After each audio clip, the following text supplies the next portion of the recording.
News 9 is everywhere tonight. I'm Eric Miner. And I'm Natalie Pasquarello. Some chilling new details as police investigate a car crash that tonight is appearing to turn into something much more. Deputies tell News 9 the van driver called them just minutes before the crash, telling them that he had sexually abused two small children.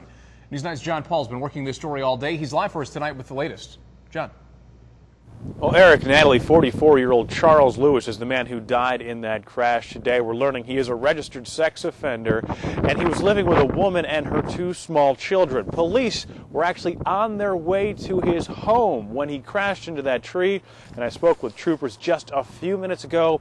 They tell me they are not ruling this accident accidental. They say it was intentional. This is how the story ends, a van just obliterated. But just how the driver's day began leaves detectives scratching their heads. It all started with a phone call.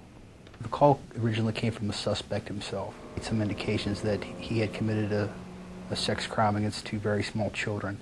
Needless to say that we were out the door heading his way rather quickly. There were no signs he was upset on the phone, but after Charles Lewis hung up, everything changed. There was a confrontation between him and his girlfriend. Deputies say that's when he jumped into his van and sped off, leaving a note behind. Driving in a crisis state of mind, we're worried about the public and his safety. The 44-year-old drove from his home in Jacobsburg to a cemetery in Armstrong Mills. Ohio State Highway Patrol troopers say he was driving fast on County Road 5, so fast that when he blew through a stop sign, he went airborne. They can tell because the van didn't leave any tracks.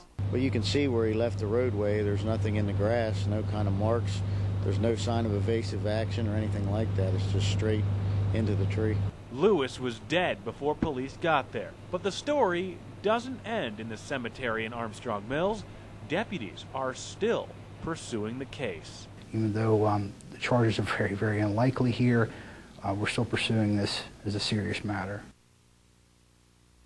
Children's Services is involved with this case tonight. They are trying to help that 5- and 7-year-old who could be victims.